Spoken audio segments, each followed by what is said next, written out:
Hello everyone. We are reading the chapter number 10 of history for class 7th 18th century political formation। और इस particular chapter में हम लोग बात कर रहे हैं 1700 से लेकर 1800 तक के टाइम की, जिसमें कि मुग़ल कंट्रोल से धीरे धीरे पावर जो है वो कम हो रही थी और काफ़ी सारी इंडिपेंडेंट जो प्रोविंसेस थी वो उभर कर सामने आ रही थी। हमने बात की लास्ट वीडियो में ओल्ड मुग़ल प्रोविंसेस की, हैदराबाद की, अवध की, बंगाल की, और किस तरह से इनके जो गवर्नर थे, इनके जो हेड थे, उन्होंने धीरे धीरे पावर खींच ली मुग़लों के हाथ से और अपना इंडिपेंडेंट स्टेट बना लिया। उसके बाद हमने लास्ट पार्ट में ज़िक्र किया था सिखों का, और सिख कैसे ऑर्गेनाइज्ड हुए और कैसे बाद में उन्होंने अपना एक इंडिपेंडेंट स्टेट बना लिया महाराजा रणजीत सिंह ने। तो वो सब हमने रीड किया। अब हम आए हैं मराठास पे, तो देखते हैं मराठास कौन थे और कहाँ से कहाँ तक इनकी किंगडम फैली हुई थी और कैसे इन्होंने मुग़लों के अगेंस्ट जो है एक पावरफुल अपनी जो है अपना रीजन निकाल के सामने लाए। तो let's read. The Maratha kingdom was another powerful regional kingdom to arise out a sustained opposition to Mughal rule. Shivaji carved out a stable kingdom with the support of powerful warrior family Deshmukhs. तो मराठा जो kingdom थी वो एक बहुत ही powerful regional kingdom के रूप में सामने आई, मुग़लों के अगेंस्ट जो खड़ी हो गई थी आकर। और शिवाजी इसके लीडर थे, शिवाजी रूलर थे मराठा किंगडम के, और इन्होंने देशमुख्स की हेल्प से बहुत ही एक पावरफुल ग्रुप बना लिया था, पावरफुल रीजन बना लिया था मराठा किंगडम को। Groups of highly mobile peasants pastoralists provide a backbone to Maratha army. तो मराठा आर्मी को की रीढ़ की हड्डी कहलाए थे वो, जो बहुत सपोर्ट देते थे मराठा आर्मी को, वो थे पीजेंट्स एंड पास्टोरलिस्ट। तो Shivaji used these forces to challenge the Mughals in the peninsula. तो शिवाजी ने इन फोर्सेस का इन भरपूर यूज़ किया मराठास के मुग़लों के खिलाफ। After Shivaji's death effective power in Maratha state was wielded by a family of Chitpavan Brahmins.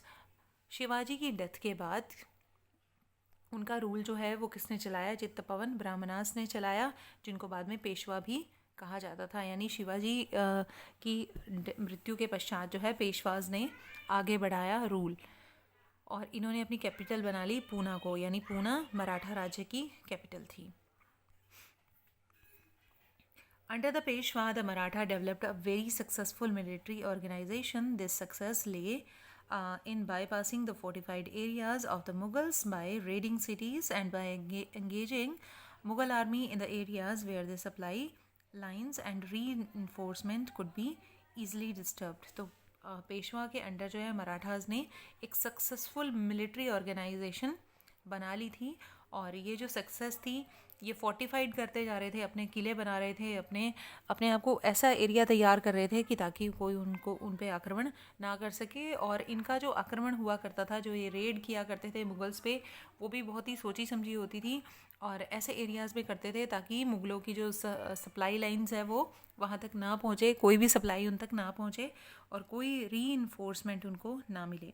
Between the 1720 and 1761, the Maratha Empire expanded. It gradually chipped away at the authority of the Mughal Empire. Malwa and Gujarat were seized from the Mughals by 1720. तो मालवा और गुजरात छीन लिया गया किससे? मुग़लों से। और किसने छीना? मराठास ने। और मराठा एम्पायर जो है धीरे धीरे एक्सपैंड कर रही थी, फैल रही थी। By the 1730, the Maratha king was recognized as the overlord of the entire Deccan Peninsula. तो पेनिनसुला जो है, जो इंडिया का रीजन है, अगर उसके ये वाले पार्ट का, ये वाली ट्रायंगल का बात करती हूँ, यानी इंडिया के जो नीचे वाला हिस्सा है उसको हम डेक्कन पेनिनसुला बोलते हैं, और ये पूरे रीजन पर मराठास ने अपना अधिकार कर लिया था। He possessed the right to levy Chauth and sardeshmukhi in the entire region.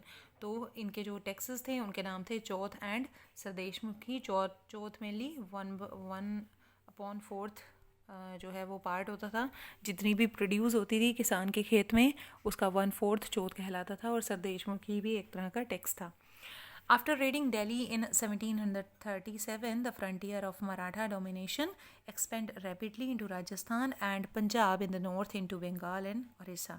तो अगर बात करें ये जो मराठा किंगडम थी ये फैल रही थी बहुत ही रैपिडली, बहुत ही जल्दी जल्दी, राजस्थान से लेकर पंजाब तक नॉर्थ में और बंगाल से लेकर उड़ीसा तक फैली हुई थी into Karnataka and Tamil Nadu Telugu countries in the south.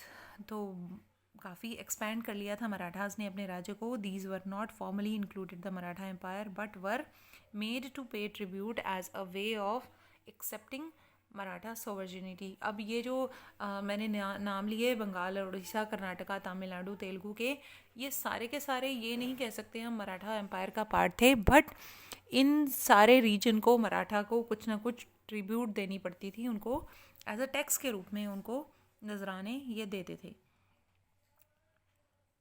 Expansion brought the enormous resources, but it came at a price. These military campaigns also made other rulers hostile towards the Maratha. लेकिन कहीं ना कहीं इनके जो मिलिट्री कैंपेन्स थे, इतनी लड़ाइयाँ जब ये लड़ रहे थे, तो कहीं ना कहीं रूलर जो है इनके इनसे चिढ़ने लगे. As a result they were not incline to support the Maratha during the third battle of Panipat. तो यही कारण था कि थर्ड बैटल ऑफ पानीपत में मराठास का किसी ने साथ नहीं दिया. अहमद शाह अब्दाली और मराठों के बीच हुआ था थर्ड बैटल ऑफ पानीपत, लेकिन उसमें दूसरे राजाओं ने मराठास का साथ नहीं दिया था थर्ड बैटल ऑफ पानीपत में. Alongside endless military campaign, the Maratha developed an effective administrative system as well. On the conquest had been completed, the Maratha rule was secure. Revenue demanded were gradually introduced, taking local condition into account. तो ये इनका revenue भी है वो जब जैसे जैसे नए नए एरियाज़ पे कंट्रोल करते जा रहे थे, अपना रेवेन्यू सिस्टम भी वहाँ पर बना रहे थे, इंट्रोड्यूस कर रहे थे.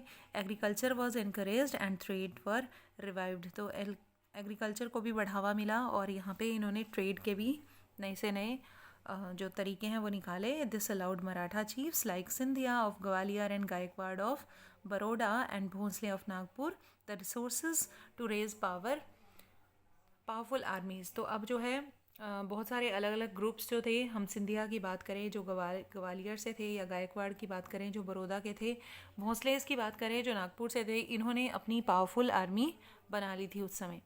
Maratha campaign into Malwa in the 1720 did not challenge the growth and prosperity of the city in the region. तो लेकिन मराठा जो कैंपेन्स थे मालवा में, जो युद्ध लड़ते थे, लड़ाइयाँ लड़ी इन्होंने मालवा में 1720 में, इससे इसकी ग्रोथ और प्रॉस्पेरिटी नहीं रुकी. उज्जैन एक्सपेंड अंदर सिंधिया पैट्रोनेज एंड इंदौर अंदर होलकर. तो सभी ने अपनी अपनी सिटीज़ को एक्सपैंड किया, उसको बढ़ाया, यानी आसपास के एरिया भी अपनी सिटीज़ में मिला लिए. By all account these cities were large and prosperous and function as important commercial and cultural center. तो ये सभी शहर जो है क्योंकि प्रॉस्परस हो रहे थे, बढ़ रहे थे, एक्सपैंड हो रहे थे, तो इन सभी सेंटर्स को कमर्शियल और कल्चरल सेंटर बोला जा सकता है क्योंकि ये बहुत ही प्रॉस्परस थे उस time. New trade routes emerge with in the area control by Marathas. नए से नए ट्रेड रूट जो है मराठा कंट्रोल कर रहे थे. Silk produce in the Chanderi region. Chanderi में सिल्क प्रोड्यूस होती थी. Now found a new outlet in Poona, और वो पूना में भी काफ़ी न्यू आउटलेट इन पूना. तो चंदेरी सिल्क को एक नया आउटलेट मिला पूना में. And the Maratha capital Burhanpur which led early and participate in the trade. Agra Surat now expanded its hinterland to include the, क्योंकि मराठा ने अपनी जो जितनी भी अपना एरिया है वो बढ़ा लिया था, तो इससे ट्रेड को भी और भी ज़्यादा बढ़ावा मिला. क्योंकि एक किंगडम जो है जिसमें एक एरिया जिसमें कोई व्यापार होता था, तो उसके ट्रेड रूट जो है वो दूसरे एरिया से जा मिले. Poona and Nagpur in the south and Lucknow and Allahabad in the east. तो पूना से लेकर नागपुर तक और लखनऊ तक, इलाहाबाद और लखनऊ और इलाहाबाद तक ईस्ट में मराठास ने बहुत ही ज़्यादा एक्सपेंड कर लिया था अपना ट्रेड रूट भी. तो ये तो था मराठा के बारे में कि मराठा ने किस तरह से मुगल्स के अंडर ना रहकर अपनी एक अलग किंगडम बना ली थी और कौन कौन से प्रोमिनेंट ग्रुप थे मराठास के. उसके बाद हम लास्ट टॉपिक पर आते हैं जो कि है द जाट्स। अब पढ़ते हैं जाटों के बारे में कि ये जो जाट कम्युनिटी थी इसने ये कैसे प्रोस्परस हुई during this period.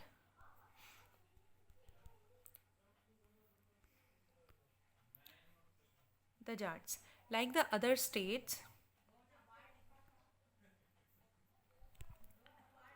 during the late 17th and 18th century, under the leadership of Chudaman, they acquired control over territories situated to the west of the city of Delhi. तो Delhi city के waste में इन्होंने बहुत ही ज़्यादा क्या कर लिया था जाटों ने। चूड़ामन जो थे इनके लीडर थे और under the leadership of Chudaman इन्होंने कंट्रोल कर ली थी बहुत सारी टेरिटरीज़ जो कि दिल्ली के वेस्ट में थी। दिल्ली के वेस्ट में जो भी उसमें राजस्थान का कुछ पार्ट आता है या फिर हरियाणा का कुछ पार्ट आ जाता है। By the 1680s, they had begun dominating the region between the two imperial cities of Delhi and Agra. तो दिल्ली और आगरा के बीच में इन्होंने अपने राज्य को एक्सपेंड किया, अपने रीजन को एक्सपेंड किया। For a while, they became the virtual custodian of the city of Agra. और एक टाइम ऐसा आया था जब ये एक कस्टोडियन बन गए थे सिटी ऑफ आगरा से लेकर दिल्ली तक के। The Jats were prosperous agriculturist, और जाट मेनली क्या थे, प्रोस्परस एग्रीकल्चरिस्ट थी, किसान थे जो बहुत ही प्रोस्परस थे। And towns like Panipat and Ballabhgarh become important trading centre in the areas dominated by them.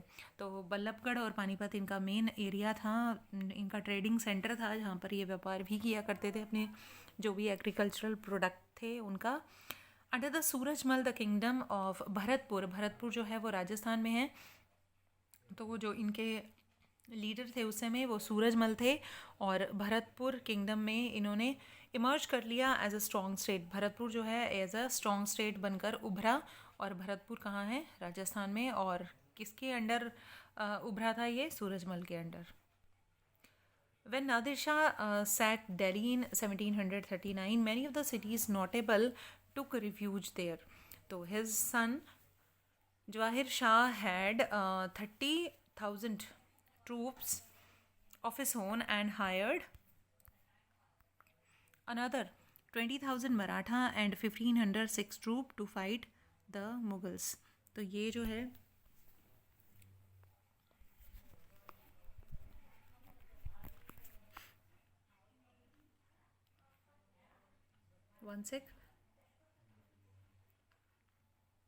हाँ जी, तो मराठास जो थे, जाट्स जो थे उसके बारे में बात हो रही है। और जाटों के बारे में मैंने आपको बताया कि सबसे पहले इनके जो लीडर थे वो थे चूड़ामन। उसके बाद आए भरतपुर जिन्होंने बनाया था, भरतपुर में इमर्ज की थी इन्होंने एज अ स्ट्रॉन्ग स्टेट जो है बनाया था जाटों का, वो बनाया था सूरजमल ने। और उसके बाद जो है इन्होंने ये जो है सिटी से और भी बाहर चले गए थे। हिज सन जवाहिर शाह, ये जवाहिर शाह जो थे इनके बेटे थे, had 30,000 troops of his own. उसके पास 30,000 सेना की टुकड़ी थी, सैनिकों की टुकड़ी थी जिन्होंने बाद में मुगलों से फाइट की। While the Bharatpur fort was built in a fairly traditional style, at Dig the Jat built an elaborate garden palace combining style seen at Amer and Agra. तो इन्होंने भरतपुर में, मैंने बताया था Bharatpur is a prominent area of Jats, और भरतपुर में इन्होंने एक फोर्ट भी बनाया था जो कि आमेर और आगरा के फोर्ट से के स्टाइल से जो है उसमें कंबाइंड स्टाइल मिलता है आमेर और आगरा के फोर्ट जैसा। Its buildings were modeled on architectural form first associated with royalty under Shahjahan. तो ऐसे जो टूम्स थे या ऐसी जो बिल्डिंग्स थी जैसा फोर्ट इन्होंने बनाया था भरतपुर में, वैसा जो है शाहजहाँ के टाइम में देखने को मिलते थे ऐसे फोर्ट्स। तो ये था हमारा चैप्टर नंबर 10 ऑफ हिस्ट्री। और आपको NCERT एक्सरसाइज भेज दी जाएगी। होपफुली आपने ध्यान से पढ़ा और समझा होगा chapter. Thank you very much.